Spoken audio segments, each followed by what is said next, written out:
नमस्कार स्टूडेंट्स, आज अपने करने जा रहे हैं डेवलपमेंट बायोलॉजी का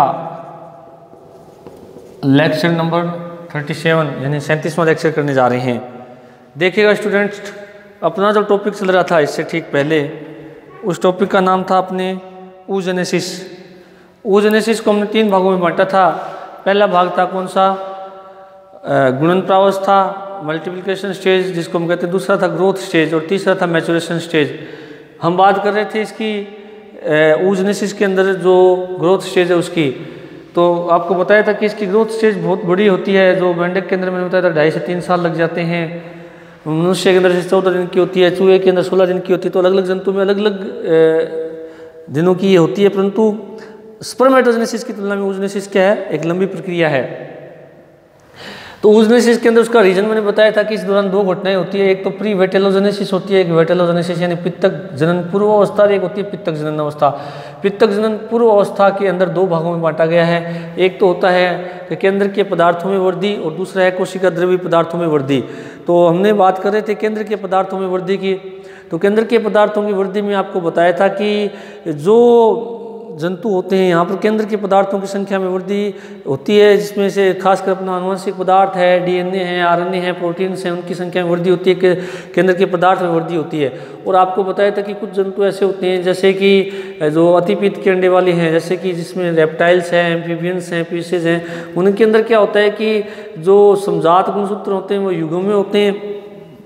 और युगों में जब होते हैं तो उसमें क्या होता है कि वो जोड़े के अंदर जब होते हैं तो उनके अंदर क्रोमेटिड्स बन जाते हैं, और क्रोमेटिड्स बनने के बाद में उनके अंदर पार्श्व में लूप बन जाते हैं। वो लूप बनने के बाद में गुणसूत्र इस प्रकार से दिखाई देता है जिस प्रकार से बोतल साफ करने वाला या लैंप साफ करने वाला ब्रश हो। तो लैंप साफ करने वाले ब्रश की तरह दिखाई देने के कारण उसको हम क्या कहते हैं, सामान्य भाषा में लैंप ब्रश गुणसूत्र कहा जाता है। एक्चुअल में जो क्रोमेटिड्स होते हैं उनके जो ऊपर लगे हुए क्रोमोमियर होते हैं, उनके साइड में से यानी प्रत्येक क्रोमोमियर के साइड में 2 लूप निकलते हैं, जो अभी अपने डायग्राम में बनाएंगे। और लूप निकलने के बाद में जो है जो समजात गुणसूत्र जो कि युग्म में है, जो टेट्राड होता है, तो वो लैंप साफ करने वाले ब्रश की तरह दिखाई देता है। तो वो मैंने आपको बताया था कि वो लूप बने हुए किसके हैं, डीएनए और प्रोटीन्स के बने होते हैं। और वो लूप आगे जाकर के एमआरएनए निर्माण में भाग लेते हैं, एमआरएनए आगे प्रोटीन संश्लेषण में भाग लेता है। आपको बताया था कि कुछ एमआरएनए को जो जंतु हैं उनके क्रोमोसोम में वो उस केंद्र के अंदर के रिजर्व मटेरियल के रूप में इकट्ठा कर लिया जाता है, जिसको आगे निषेचन के बाद में जब विदलन की क्रिया होती है या जाइगोट बन जाता है तो उस समय उनको हम काम में लेते हैं। तो जो अपने काम में लेते हैं इनको हमने इनफॉर्मोसोम नाम दिया था। जो एक वैज्ञानिक थे स्प्रिन, उन्होंने बताया था कि ऐसे एमआरएनए जिनको आगे विदलन के बाद में अंडे के द्वारा काम में लिया जाता है, और एमआरएनए का निर्माण कौन सी अवस्था में हुआ है, पूर्व पित्तक जनन अवस्था के केंद्र के पदार्थ में वृद्धि के दौरान होता है। इनको फिर एमआरएनए को हम बाद में काम में अंडा लेता है विदलन के बाद में, तो इन पदार्थों को या इस एमआरएनए को इनफॉर्मोसोम कहा जाता है। तो देखिएगा, आज अपने बात कर रहे थे लैंप ब्रश गुणसूत्र की। तो लैंप ब्रश गुणसूत्र जो है उसकी यदि अपनी संरचना देखें तो वो थोड़ा सा इस प्रकार से अपने को दिखाई देता है।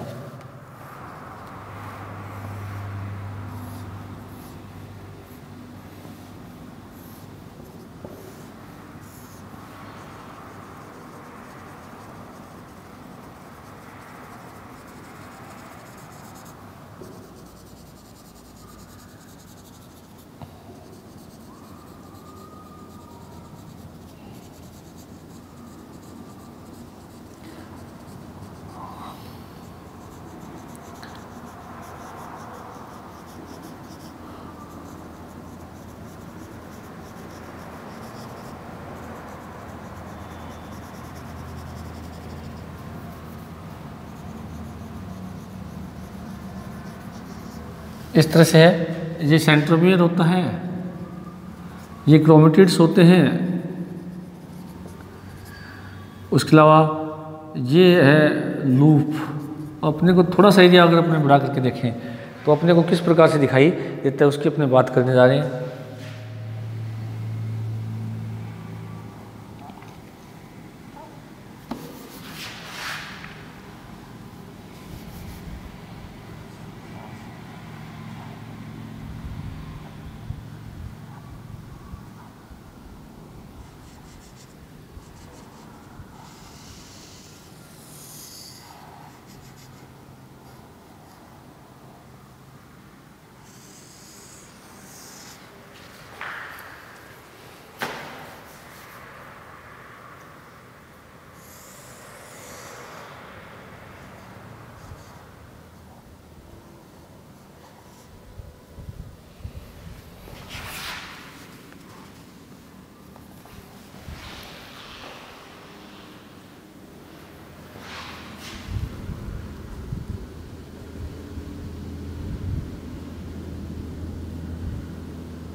इस तरह से ये क्या बनता है अपना एक लूप अपने बनाया है। क्या बनाया है? एक लूप बनाया है जिसके अंदर क्या है कि ये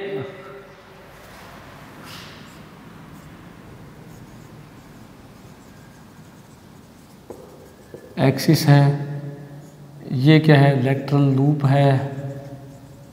ये किसका बना होता है? डीएनए प्लस प्रोटीन बना होता है। किसका निर्माण करता है? ये आगे जा करके एमआरएनए का निर्माण करता है। तो ये जो है ये अपने थोड़ा सा एरिया लिया है, यानी एक क्रोमेटिड के अंदर ऊपर मौजूद क्रोमोमियर्स जो होते हैं, क्रोमोमियर्स वे स्थान होते हैं जहाँ जीन स्थित होते हैं। तो उस प्रत्येक क्रोमोमियर के दोनों ओर दो लूप होते हैं। ये एक क्रोमोमियर, इसके दोनों ओर क्या है? दो लूप है। इनके ऊपर क्या लगे होते हैं?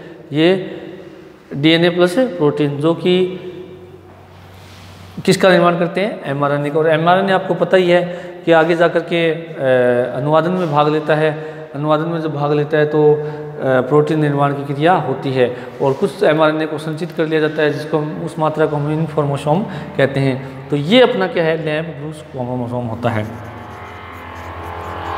लैंप ब्रूस क्रोमोसोम जो किसमें पाया जाता है? अतिपीत के अंडे वाले जंतुओं में।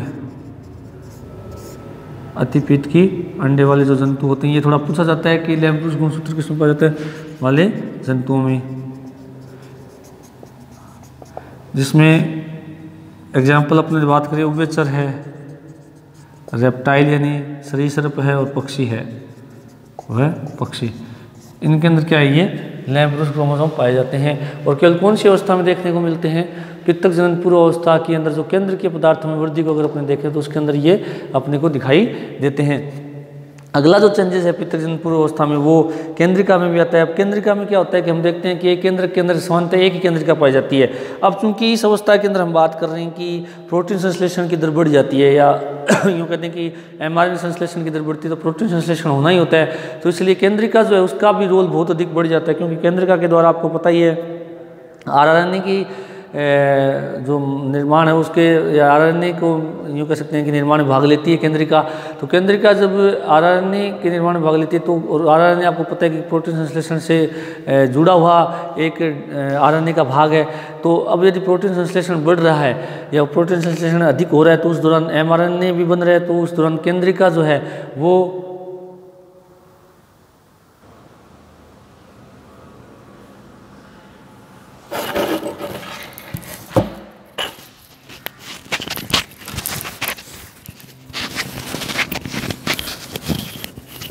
अपने ये लैंप ब्रूस गुणसूत्र। अब केंद्रिका की बात कर रहे थे अपने, तो केंद्रिका के अंदर क्या होता है कि केंद्रिका की संख्या एमआरएनए संश्लेषण हो रहा है तो उसकी संख्या कई जंतुओं के अंदर केंद्रिका में बहुत ज़्यादा हो जाती है, क्योंकि उसके द्वारा राइबोसोमल आरएनए का निर्माण करना होता है। जैसे इसके अंदर मैं आपको कुछ एग्जाम्पल बता देता हूँ। जैसे कि ट्राइटोरस एक एनिमल है, उसके अंदर 600 तंत्रिकाएँ 600 जो न्यूक्लियोलस है वो केंद्र के अंदर पाई जाती है। उसके अलावा सारेडोन जो है उसके अंदर 1000।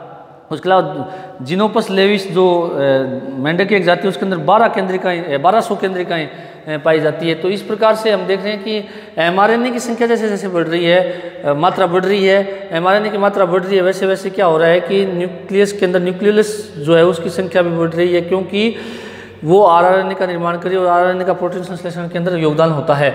तो ये जो है चेंजेस भी इसके अंदर आते हैं। अब यदि हम बात करें इसके अंदर जो ये पितृक जनन पूर्व अवस्था है और उस पितृक जनन के अंदर हमने केंद्र के जो पदार्थ है उनकी संख्या में वृद्धि को देख लिया। दूसरी जो अपनी कंडीशन है वो है कोशिका द्रव्य पदार्थ की। अगर हम बात करें तो कोशिका द्रव्य जो पदार्थ है उनकी मात्रा में भी क्या होती है? वृद्धि होती है। वो किस प्रकार से होती है उसको भी अपने डिस्कस कर रहे हैं। अब कोशिका द्रव्य पदार्थों की यदि हम बात करें तो इसके अंदर मोस्टली अपने कोशिकांग आते हैं। क्या आते हैं? कोशिकांग आते हैं, जिसके अंदर माइटोकॉन्ड्रिया है, गोल्जिका है, राइबोसोम है, एंडोप्लाज्मिक जालिका है, कोर्टिकल ग्रेन्यूल्स हैं। ये सारी की सारी संरचनाएं जो है इनकी संख्या क्या होती जाती है? बढ़ती जाती है। अब ये जो माइटोकॉन्ड्रिया, राइबोसोम, एंडोप्लाज्मिक रेटिकुलम, गोल्जिकाए, कोर्टिकल ग्रेन्यूल्स, ये जो हैं ये जो संरचनाएं हैं ये प्रोटीन संश्लेषण के लिए, या यूँ कह सकते हैं कि आगे एम्ब्रियोनिक जो डेवलपमेंट है उस सब के लिए क्या होती है? आवश्यक होती है। तो उसके अंदर हम सबको अलग अलग डिस्कस करते हैं। सबसे पहले हम बात करते हैं माइटोकॉन्ड्रिया की। तो अपने 2 नंबर पार्ट है कोशिका द्रव्य पदार्थों में वृद्धि। कोशिका द्रव्य पदार्थों में वृद्धि।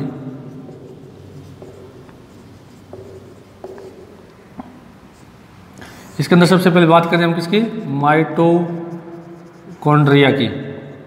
माइटोकॉन्ड्रिया की बात करें तो माइटोकॉन्ड्रिया की जो संख्या है वो बढ़ जाती है, और माइटोकॉन्ड्रिया जो है वो पित्तक जनन पूर्व अवस्था के अंदर इतने ज़्यादा बढ़ जाते हैं कि वो क्लाउड यानी बादल की तरह दिखाई देते हैं, क्योंकि माइटोकॉन्ड्रिया जो है, जो डीएनए उसकी मात्रा भी क्या हो जाती है, जो अपने सेंट्रल जो डीएनए उसकी संख्या से अधिक हो जाती है, क्योंकि माइटोकॉन्ड्रिया की संख्या अगर बढ़ेगी तो माइटोकॉन्ड्रियल डीएनए उनकी संख्या भी क्या हो जाती है, बढ़ जाती है। तो इसमें अपने सीधा लिख देते हैं कि माइटोकॉन्ड्रिया की संख्या बहुत अधिक बढ़ जाती है, बहुत अधिक बढ़ जाती है। जो कि माइटोकॉन्ड्रियल बादल के रूप में दिखाई देते हैं, बादल के रूप में दिखाई देते हैं। दूसरी बात यदि हम बात करें तो राइबोसोम की यदि हम बात करें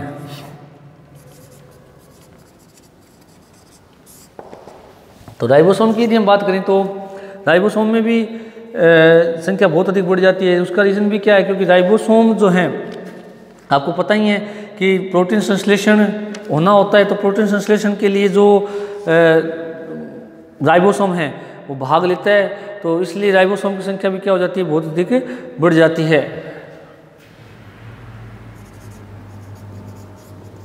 की संख्या भी बहुत अधिक बढ़ जाती है क्योंकि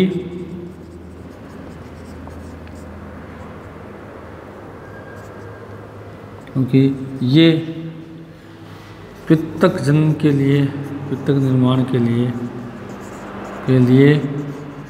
प्रोटीन संश्लेषण में भाग लेते हैं,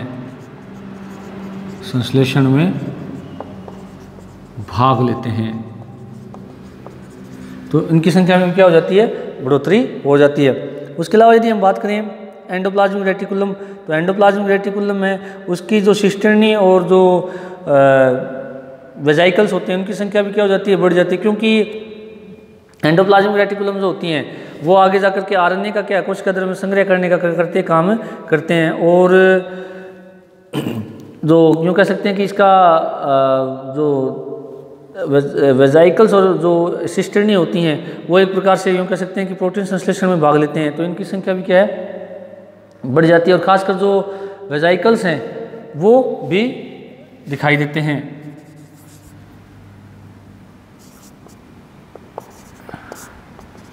इसकी सिस्टर्नी व वेजाइकल्स अधिक दिखाई देते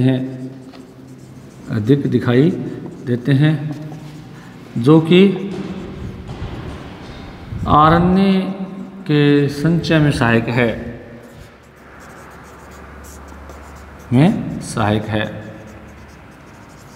आरएनए की किसमें सहायक है, संचय में सहायक है।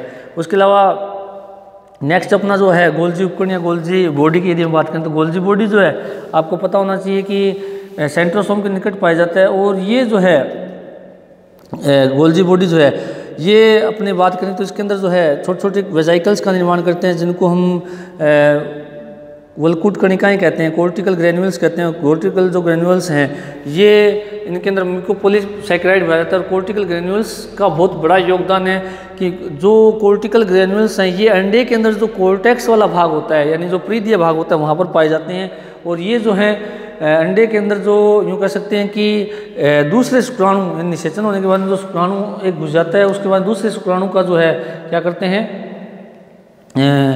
निरोधन करते हैं, उसको रोकते हैं। तो चौथा है अपना कौन सा भाग, गोल्जी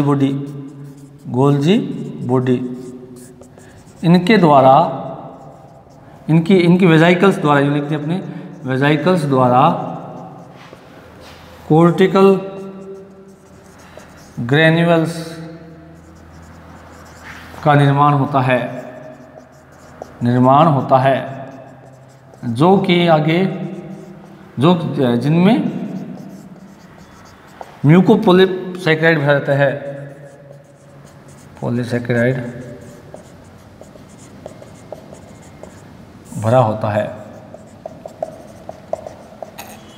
क्या भरा होता है? म्यूकोपॉलीसेकेराइड भरा होता है। तो गोल्जी बॉडी का भी क्या है, बहुत बड़ा योगदान है, क्योंकि कोर्टिकल कणिकाएं जो होती हैं ये मैंने बताया कि अंड झिल्ली के नीचे क्या होती है, स्थित होती है, और ये जो है निषेचन जो है उस दौरान क्या करती है कि निषेचन होने के बाद निषेचन जो फर्टिलाइजिंग मेम्ब्रेन है उसका निर्माण कर देती है, जिससे मैंने बताया नहीं, ये पॉलीस्पर्मी को रोकती है ताकि एक से ज़्यादा शुक्राणु अंदर ना प्रवेश करें। तो अगला जो भाग है वो कौन सा है? Cortical granules. इनकी संख्या भी क्या होती है? बढ़ जाती है। कोर्टिकल ग्रेन्यूल्स, इनकी संख्या भी बढ़ जाती है, बढ़ जाती है। ये गोल्जी बॉडी की वेजाइकल्स से निर्मित होती हैं, से बनती हैं, तथा एग मेम्ब्रेन के ठीक नीचे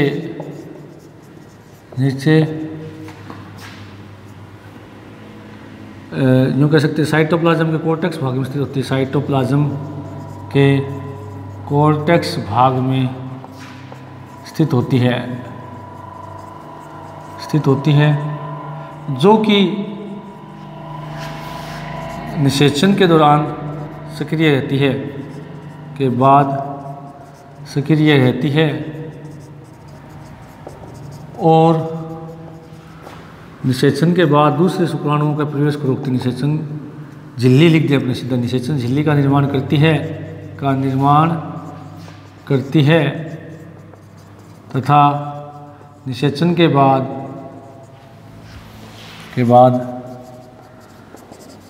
अन्य शुक्राणुओं के प्रवेश को रोकती है, दूसरे शुक्राणुओं के प्रवेश को रोकती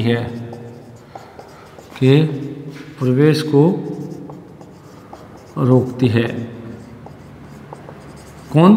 कोर्टिकल ग्रेन्यूल्स। ये एक्चुअल में जो अपने ये मान लें अपने अंडा है, अंडे का ये कोर्टेक्स भाग है, तो इसके ठीक क्या होती है? इस तरह से नीचे स्थित होती हैं। ये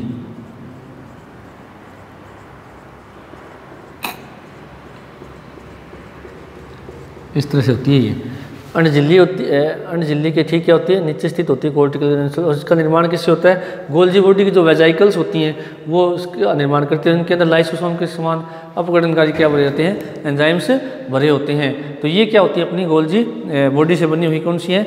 भाग है कोर्टिकल ग्रेन्यूल्स, जिनको अपने आगे डिटेल में पढ़ेंगे भी।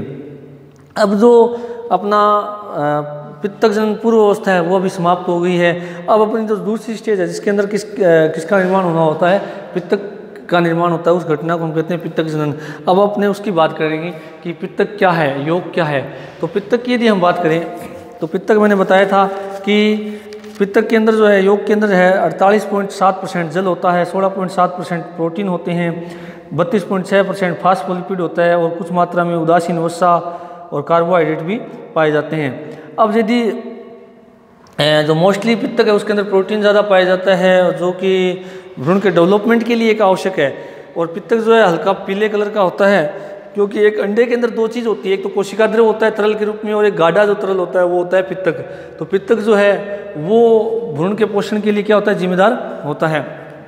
और पित्तक की यदि हम बात करें जो निर्माण है उसका निर्माण यदि हम देखें तो अलग अलग जंतुओं में अलग अलग तरीके से होता है। जैसे यदि हम बात करें कीटों के अंदर, तो कीटों के अंदर क्या होता है? नर्स कोशिकाएं पाई जाती है जो एक्चुअल में पुट्टक कोशिकाओं का क्या होता है?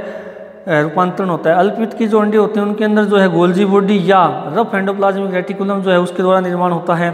हाइड्रा के अंदर क्या होता है कि जो कई डेवलपमेंट स्टेज में जो oocytes होते हैं वो आपस में मिलकर के क्या करते हैं? पित्तक का निर्माण करते हैं। स्तनधारियों के अंदर जो लीवर सेल्स होती हैं या जो यकृत कोशिकाएं होती हैं उनके द्वारा किसका निर्माण होता है? इससे पित्तक का निर्माण होता है। तो पित्तक जनन एक्चुअल में क्या है? पित्तक निर्माण की क्या है? अवस्था है। और पित्तक निर्माण की ये जो अवस्था है ये अपने 2 नंबर में पढ़ते हैं, क्योंकि पित्तक जनन पूर्व अवस्था के बाद में पित्तक निर्माण शुरू होता है।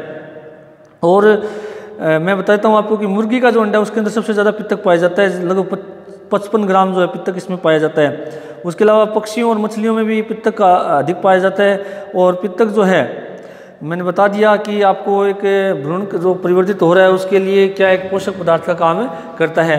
तो कल अपने जो पित्तक निर्माण की पूरी प्रक्रिया है और पित्तक कौन कौन से जंतु में किस किस प्रकार से बनता है उसको कल पूरा डिटेल में अपने देखेंगे। Thank you.